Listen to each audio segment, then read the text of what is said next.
It's your time to achieve your dreams. It's your time to achieve your goals. It's your time to move forward. What do they say? Level up. It's your time to come into exactly what it is that you were put on this earth to come into.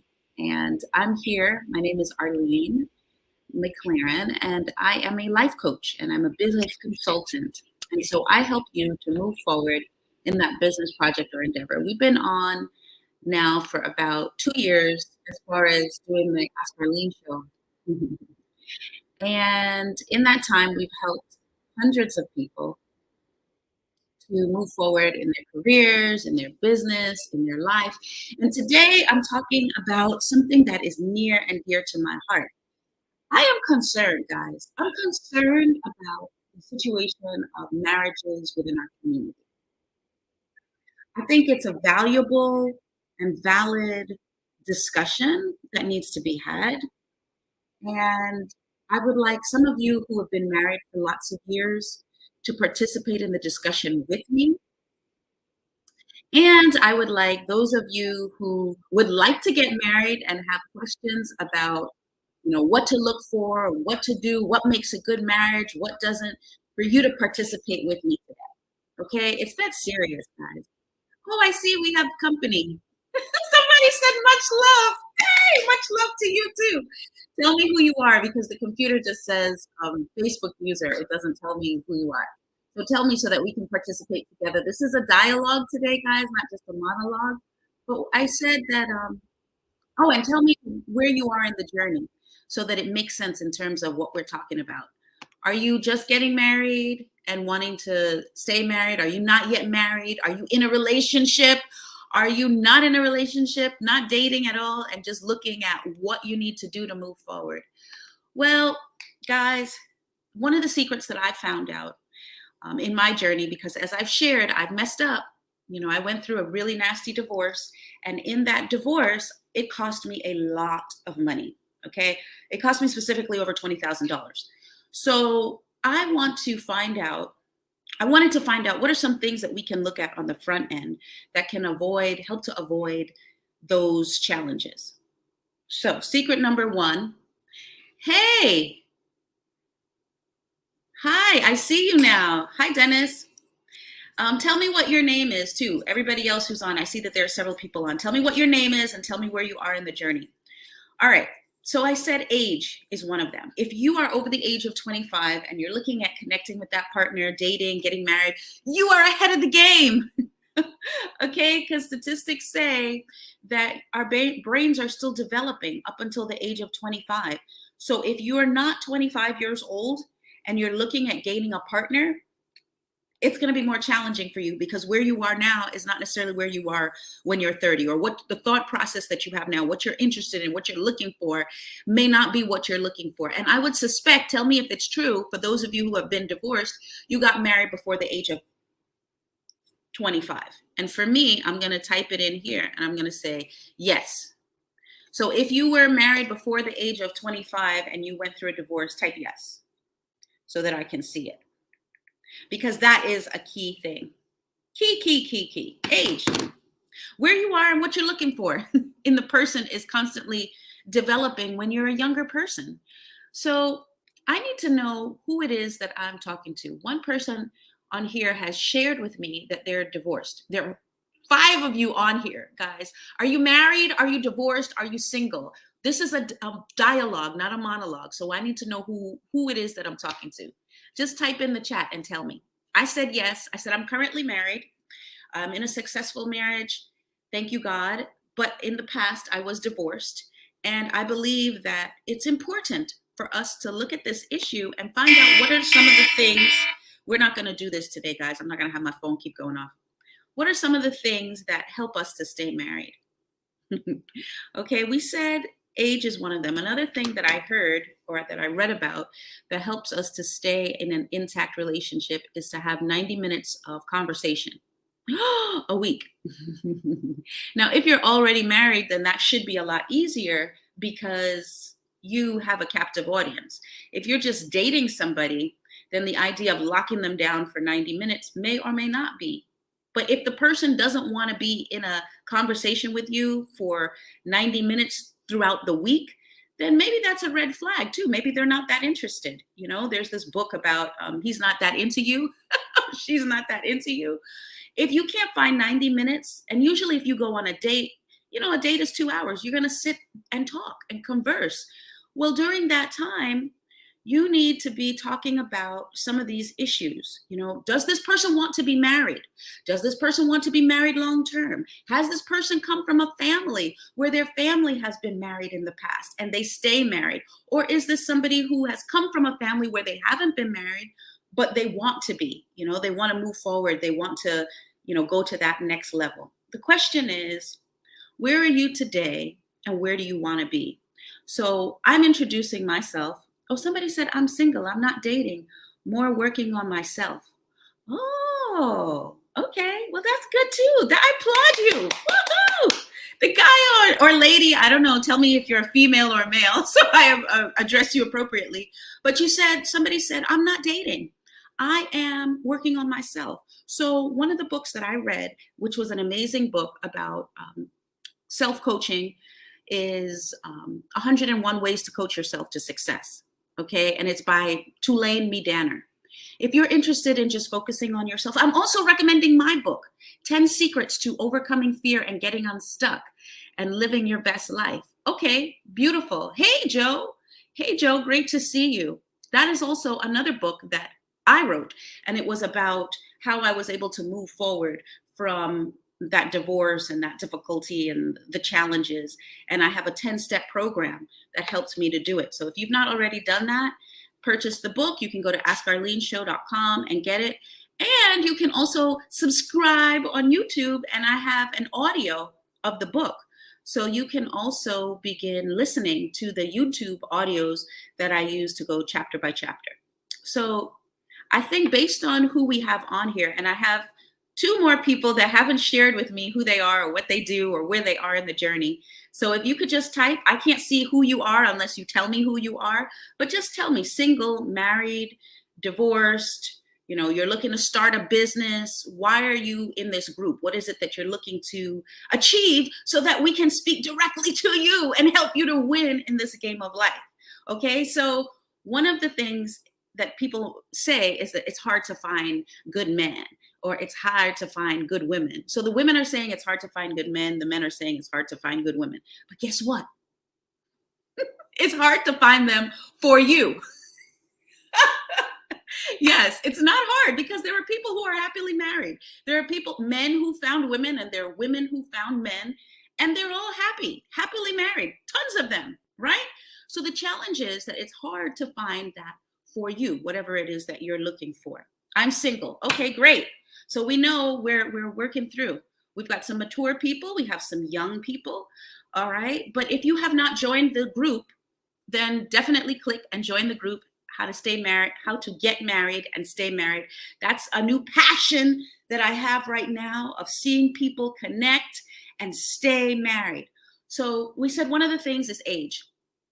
And I'm grateful because somebody shared their age. Somebody said, I'm 64 years old, so you're a mature person. The age thing is not for you. That's not an issue for you. The second thing was this idea that we're going to spend 90 minutes of conversation with our partner. So a lot of times in relationships, we're not staying because we're busy. We have kids, we have jobs, we have lives, we have, you know, lives to do. We have businesses to build and grow, and everybody has something to do, and we're not spending time with each other to communicate. Now, it seems like it's easy to do. Like, of course, Arlene, I know communication is important in a relationship and in a marriage, but it's also easy not to do. So chances are a lot of us are not doing it. So of the 3 things that I'm talking about today, the secret number 2 is communication. So I want you to type in the chat, okay? All 5 of you that are on right now.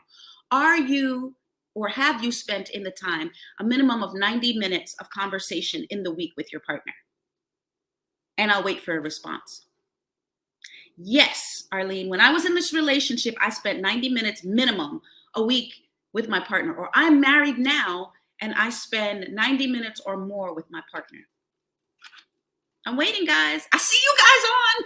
I need you guys to respond and let me know how it is that you're doing, what it is that you're doing now. Okay, I see some responses. I see some responses. All right, beautiful.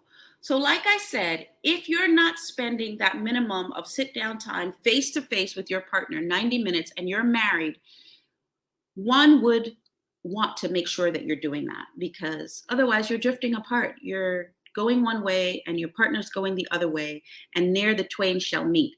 There's a book called the what's the name of that book? It shows the cycles of how two people are going apart, and it just keeps going apart and apart and apart. And so you never meet, okay? It killed me. It says my ex required 5 to 6 hours a day minimum. It killed me because I needed quiet time to gather myself. Wow. So your challenge was not even that you needed to spend the 2 hours or the 90 minutes minimum for the week, but they needed 5 to 6 hours. Well, that sounds like a lot to me. But if it works for both parties, that's fine. But if it's not working for both parties, because that sounds like a lot, then it's important to share on the front end before you get married. Hash it out before we get married to that person so that we can begin to build.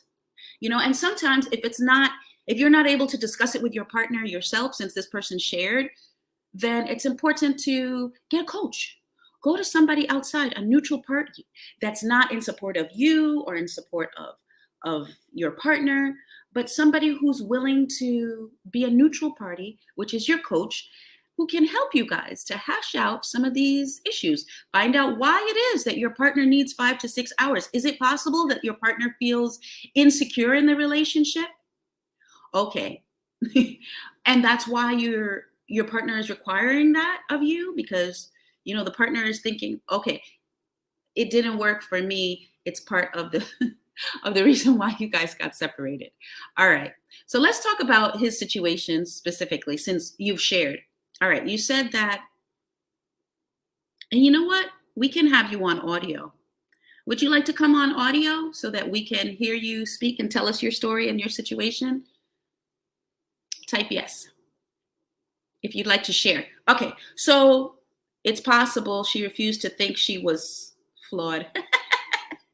All right. So I don't want to bash anybody, but I know that you're saying that it was a female. So let's just say women sometimes need to be encouraged in a relationship. We need to know that we are loved. You cannot tell a woman that she is loved too many times in a relationship. So I'm talking to the men. You can't tell us, oh, I love you, I love you. Like a man will say, well, I already told you I love you. That's why I married you. And the woman will say, and I'm sharing with you, I'm a woman. Yes, you married me. You told me you love me, but I still need to hear it over and over and over and over. Every day.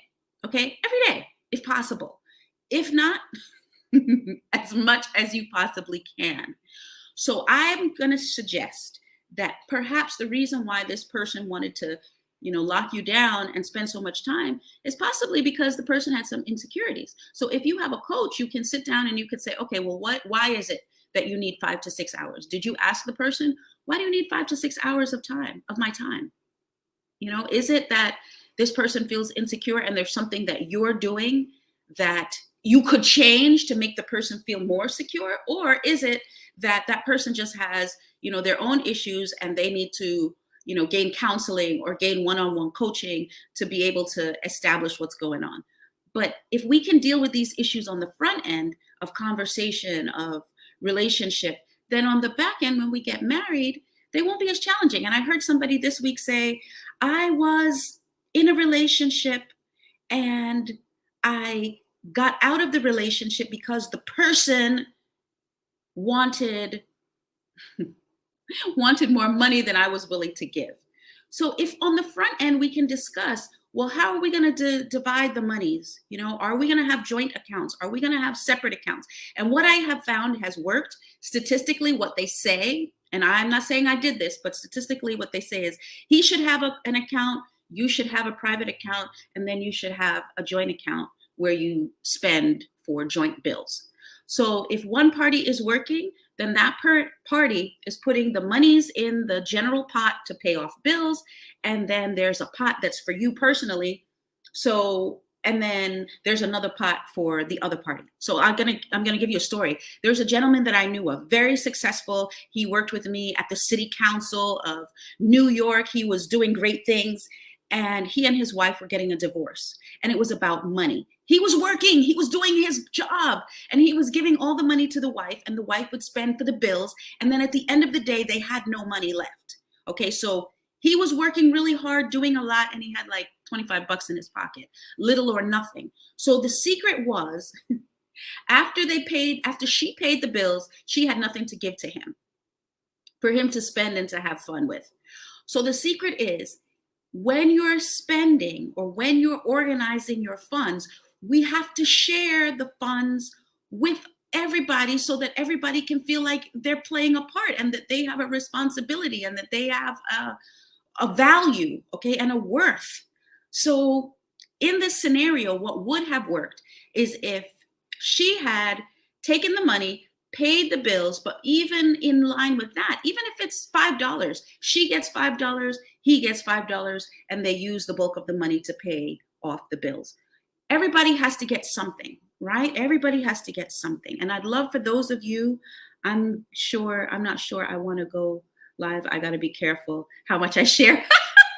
Right. Okay. I understand. And that's why we're doing it this way, guys. If you want to ask me any questions about marriage and you just want to type them in the chat, we can't see who you are. We can just see that you are a user. Like, we can't see your faces. So go ahead and ask whatever questions you have. So I was talking about being in a marriage and how best to divide the finances. And we said that the way that is best is to have 3 accounts. So one account for each of the partners, and then one account to pay bills. And that statistics show that that is the best route, because everyone is contributing, if they're able to contribute to the general pot, but then both parties also have their own monies that they can use to spend how they want to. They don't have to ask the other party what to do. So that was secret number, well, actually, that's like, wasn't even what I was going to talk about. I was just talking about communication, but that's a part of it because money has to do with communication as well. So I'd love for you to add this communication piece. And when you're having these 90 minutes of conversation times, what are you talking about? Talk about the finances. Some people never talk about finances, and that's why they break up, because it just gets too full. They get too up here and they just don't want to deal with it anymore. And the marriage is null and void. Don't do that. Don't do that. Spend the time and discuss. I was on a very difficult conversation yesterday with someone that I consider a friend. And she said to me, we had a conversation with somebody else and it was going awry, and I clicked off the conversation. And she said, well, you don't chip out of the conversation. That's rude. You stay in there and you go back and forth and you hash it out. So if you are married or you're in a relationship with somebody and you really want to make the relationship work, she's absolutely right. You have to discuss what the challenges are. And sometimes people will say, well, I don't want to be attacked. I don't want to feel attacked. And my wife is attacking me. But if you're a man and there's several men listening, sometimes we have to just take a deep breath and be open to hearing what the challenge is. Because if we can truly hear what the challenge is and it's something we can fix, then sometimes we can move forward in the relationship, as opposed to being defensive and then we get into a back and forth battle. Also, we should never be raising our voices at our partners, right? And never calling people out of their names. Okay, if you see that it's escalating, then it's okay to take a timeout. It's okay to take a timeout. Arlene said it's okay to take a timeout. Take a break. Move into another room. Let's table this conversation and come back to it. But the idea is that you do come back to it, that you don't just sweep it under the rug. Because as I shared in previous videos, one of the challenges I had in my why I got a divorce is because we never really discussed what my challenge was. So I just kept quiet, and it just kept escalating and just building and building and building until eventually we got a divorce, because I hit that wall, or that height, that ceiling where it was like, okay, I can't take anymore. And then people separate. So if you hear one thing from all of this today, one of the key secrets, secret number 2, is to be able to take 90 minutes a week and discuss. Why not sit over dinner? Something fun. Go to your favorite place that you enjoy being. And that way you'll be in a better mindset to where you can actually listen and receive what your partner is saying. Remember that we have one mouth and two ears, which means that we're supposed to listen more than we speak, right? So if you're in a conversation with somebody, and there's a book called How to Win Friends and Influence People by Dale Carnegie. That's also another great book to read about how to develop relationships, good relationships. It talks about how when we're listening to people, we should be listening to understand what it is that they said, not listening to determine what we're going to say next to refute what they said. So if we take the time, take a deep breath, and say, I am going to receive what you're saying. I'm going to receive it. I'm going to receive the message.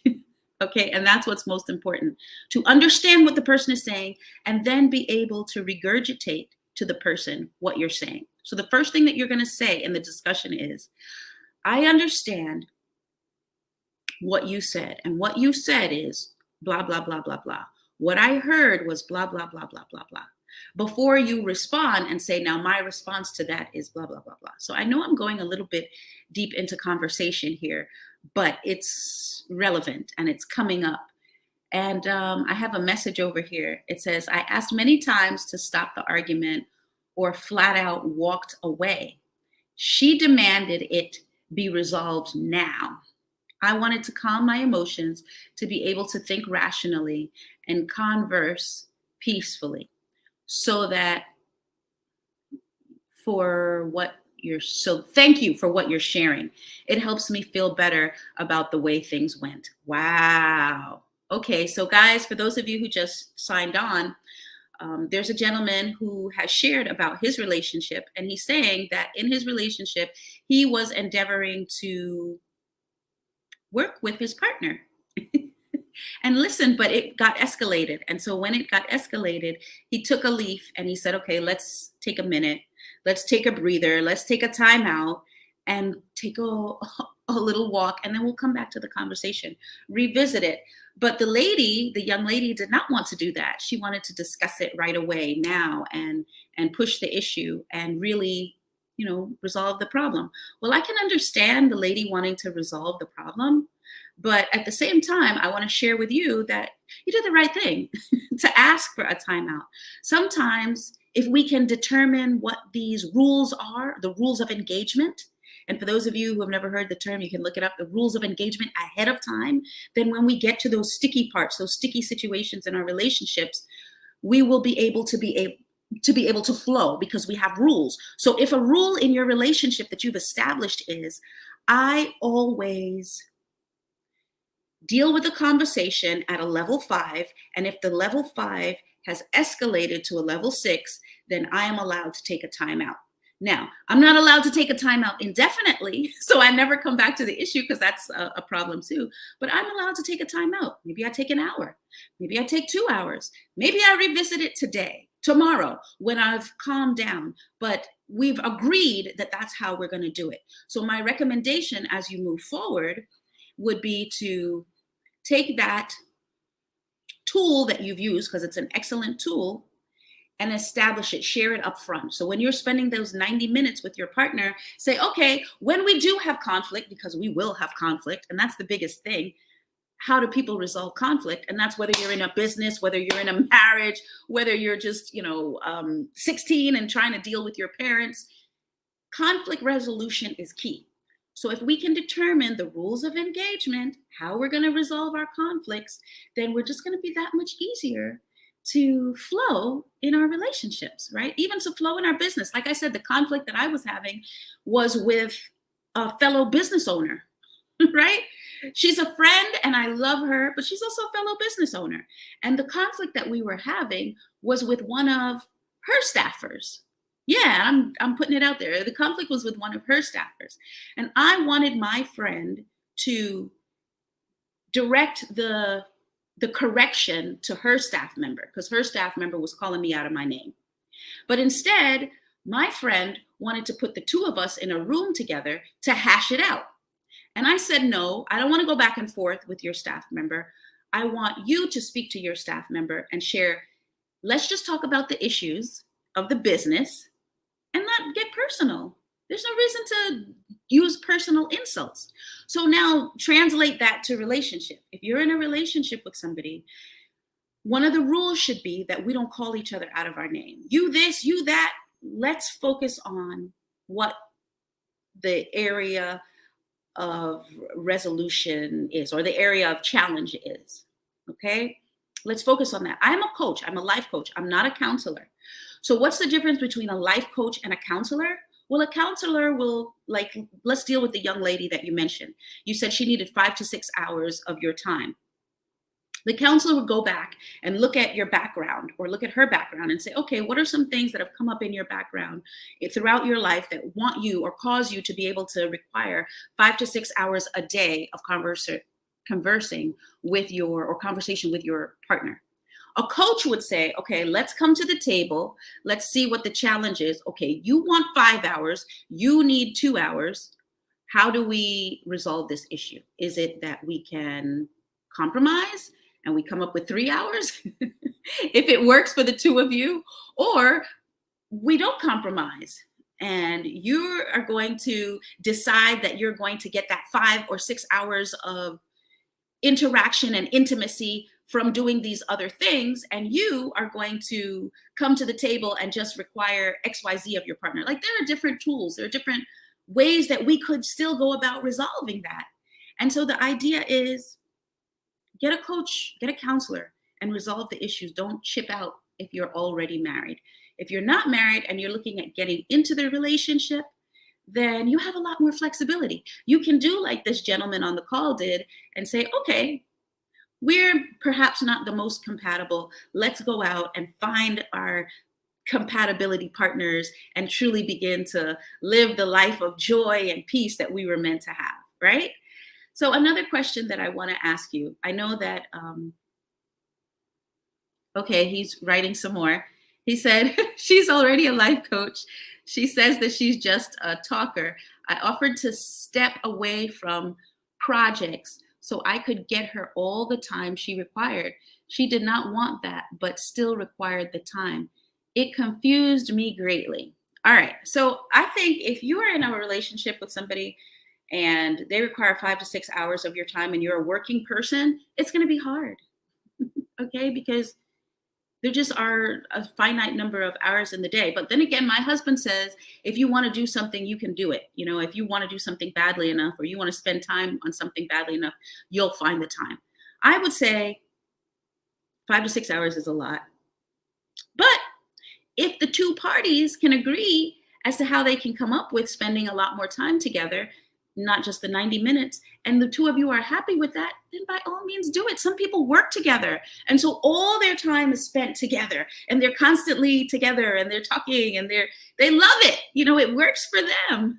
But the idea is to do what works for you. These suggestions and recommendations are for people who are struggling right now and need to find some, tools and techniques to either stay married or to get married. So like I said, in that situation, I would suggest that the two of you come together, right, with a coach, an outside coach, not the coach, your partner, and really see how we can hone in on what the real problem is. Because a lot of times too, when people are arguing in relationships, when I was arguing, it had very little to do with what we were arguing about. There was a bigger picture behind us that was going on that was causing us to be in this argument and causing us to be in this disagreement. So you guys might be arguing about the ketchup, or you're arguing about the 5 hours versus the 6 hours, but are you really arguing about that? Or are you really arguing about intimacy? Are you really arguing about, I'm not being fed in this relationship the way I either feel like I deserve to be fed or want to be fed? Is that something that we can truly get to the root of the matter and focus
Hi guys, I got kicked out. Sorry about that. Okay, so he said, before I read what he said, one of the things that we said we were going to do on today is make it a meet and greet. And so we had 5 people on the call, and I would like to know who you guys are. I know who 2 of you are. One because Dennis told us, and context clues. I know who some of the other people are, but I'd like you to type and tell me who you are so that we can know who we're talking to. All right, so let's go back to this. So he says there were underlying issues. She claims she was fine. Hearing you today just confirms I acted properly and should not fear dating again. I truly felt that I was attracting narcissistic behaviors, so I have been determined to heal what's wrong in me, though I didn't know what it was. Wow. Okay, so this is another thing that comes to mind when I read what you said. When I went through my divorce, my attorney said to me, be careful who it is that you connect with, because we tend to connect with the same type of person that we had before. So for those of you who are on here who've been divorced or who have, had a relationship and it broke up, it didn't work out, be careful that you're not attracting the same person, the same type of person. There are some characteristics that I guess were undesirable or less than desirable in my relationship. And the goal was not to attract those same undesirable characteristics. So I don't want you to feel like, you're messed up and that the other person is messed up. I want you to begin to focus now on what it is that I need to do, like you said, to build the puzzle. I said, read my book. It's 10 Secrets to Overcoming Fear, Getting Unstuck, Living Your Best Life. I said, read the book, How to Win Friends and Influence People. That will always help you to become more of an attractive person to people. There's also the book, what's another book that I've read that's good? Oh, I said 101 Ways to Coach Yourself to Success. These are things that I have read that have been helpful to me in terms of building who I am and also building back self-esteem, because after you're in a breakup, we get stuck. We start feeling like maybe, we're not the best person for relationships.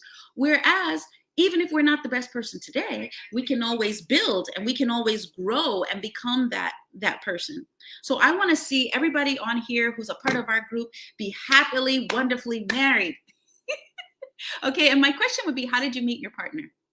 So the same way that you met that person in the past and you were able to move forward is the same way that you'll be able to meet somebody else and be able to move forward. So my question for you is, how are you meeting people right now?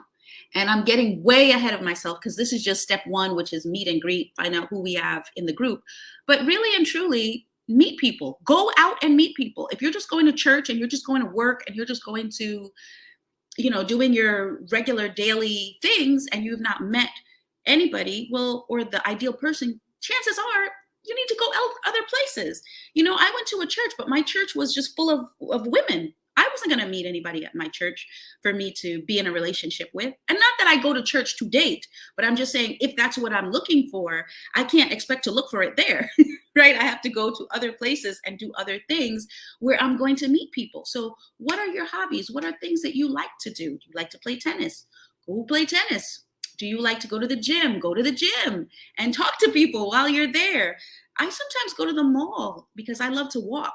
And sometimes the weather is bad. You guys have seen me in the 5,000 step per day challenge. I walk at the mall, but while you're walking, say hi to people, talk to people. It doesn't have to necessarily be a bar. I don't go to bars.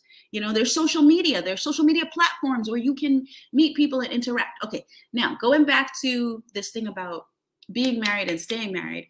The third thing that I wanted to talk about before we exit out today was I said age, I said your time frame that you're spending with your partner, and the third one was on the previous call. I said the third one is intimacy, being intimate with your partner, establishing what works. Because you may be doing what you're doing and you think, yeah, this works for my partner and he's great with it, and it's not, but he hasn't told you, or he's not happy and he thinks that one time per week is fine. He's happy with one time per week and you're not happy. So we have to discuss this thing of intimacy, all right? And find time to discuss what the challenges are, what the difficulties are. Like, I'm glad that you were able to find out on the front end what some of the challenges were in your relationship, so that you could begin to either build it and deal with those issues, or determine that, you know what, perhaps we love each other, we're both great people, but we may or may not be the best for each other. Or two, it may be a situation where you may revisit it at some later juncture after you get clear on, what it is that you could do, and she gets clear on what it is that she could do. You may decide to revisit the relationship. I personally don't believe in revisiting relationships, but that's just me, because I believe that I had a grandfather, and my grandfather would say, I'm Jamaican, so I could use the Jamaicanism and say, what gone bad a morning can't go good at evening. That's what they say. Or I could just say, there was a reason for which you left the relationship in the first place, in which case, move forward, move forward and, keep it moving, keep it moving. So another question, we know where you guys are. We know, what are you looking to do? So one person said he's looking to just get to know himself better and develop a stronger personality and know what it is that he wants in himself, because there's another YouTube video that I did, and we talk about relationships, and it talks about how many people say when you're looking to get that ideal person, you should write down a list of everything that you want in that ideal person. But the goal truly is not just to make a list of what you want in that person, but to make a list of your own qualities. So you should have a chart. You should have where I am now, my current qualities, and then another list that says where I want to be. So if you want these characteristics in another person, you have to ensure that you're exuding those characteristics in yourself. So if you want somebody that's wealthy, but you're not, you're in debt up to the wazoo, then it makes sense to get your own funds in order, get your own business in order, and then go out and look for a person that is parallel to you. Because remember, we attract what we are. We don't necessarily attract what we want. I'm a strong believer in the law of attraction. I believe it works in relationships. And that's why sometimes we have challenges in the relationship, because we're endeavoring to make this person like us, so that we can have that parallel, so that we can have that balance. And that's not who the person is. And we're endeavoring to force them to be who we want them to be. Either, if you're already in a marriage, we come to grips with opening our eyes and looking at who the person is, and working with the negotiables, determining the non-negotiables, and seeing how we can, navigate those minefields. Or we're getting into a relationship and we want to just ensure that we are exuding the characteristics of what it is that we want to attract. So like I said, I have a passion for this, guys. I want everybody to be happily married, who wants to be happily married. And I think if we discuss it and we hash out some of these challenges that we're having, we can have better relations. We can do better, we can grow better, we can be better. And you guys are going to help me to do this. So type in the chat and tell me, what are some things that you've done that actually have worked in a relationship? Tell me some things that you've done that have worked in the relationship. And I'm grateful for the two gentlemen that are on here today, that are sharing with us, so that we can win at our relationships and win in life. Because as I shared, marriage is really important, guys. And if it doesn't work, it can be very financially draining. And we would rather use those funds for our own livelihood and not give them to the attorneys. Not that I have anything against attorneys, but it's better to use those funds for our own kids and for our own family and for our own loved ones, rather than having to give it away. All right, so I hope that what I shared with you was helpful. You said that it was. Is there another question that you have for me that you'd like me to answer while we're on live here and we have a few minutes left, because we're going to go till 12 o'clock? And or share with me who you are and where you are in your process at this juncture. That would be lovely. Lovely, lovely. So in the last moment, I'm waiting for you guys to join on. I just want to reiterate again, those are the three things that we're talking about. We're saying the three things were age, we're saying you're spending the time with your partner, and the third thing was intimacy. Intimacy, into me, see. And if we can at least start there, with our relationships, I think that we can turn over a leaf and do better and be better and grow better. And if you are having a challenge in your relationship and you do want someone to speak with, you do want a coach, you do want somebody to share with, please contact us. You can go to askarleneshow.com and you can drop a line, or you're a part of this group, How to Get Married and Stay Married. Go ahead and drop me a line. Join the group for starters if you're not already a part of the group, and then drop a line.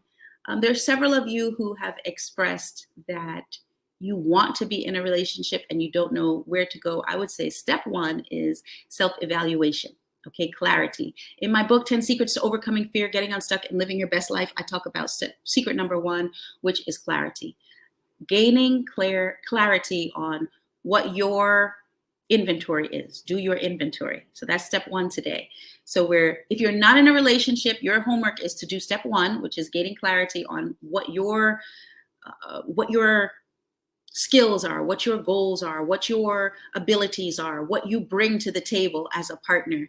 And if you're already married, then this goal is to implement those three things.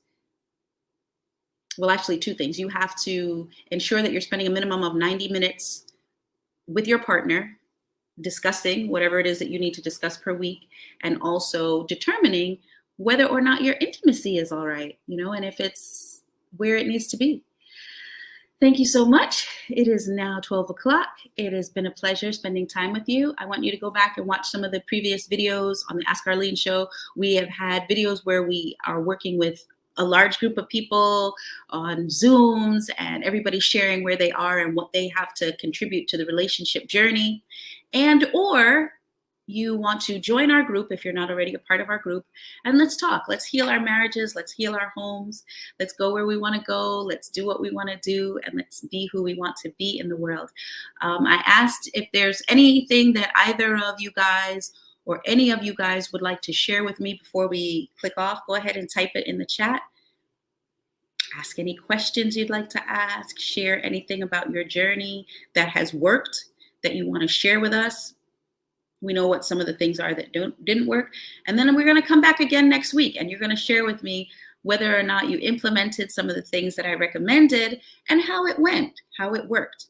All right. And if you have not introduced yourself on the group, I'm going to ask you to introduce yourself by saying who you are, whether you're married, single, or dating, and what it is that you would like to achieve. What is your goal for 2023 in terms of your relationship? Thank you so much for spending the time with me. I'm going to be transferring over to YouTube and chit-chatting some more. So if you'd like to chit-chat over there with me, go to askarleneshow.com. Well, actually, Ask Arlene Show on YouTube. Go to YouTube and go to Ask Arlene Show. And I'll be chit-chatting some more over there on that platform. Thank you so much. Have a great day, guys. Bye-bye. See you next week, 11 o'clock.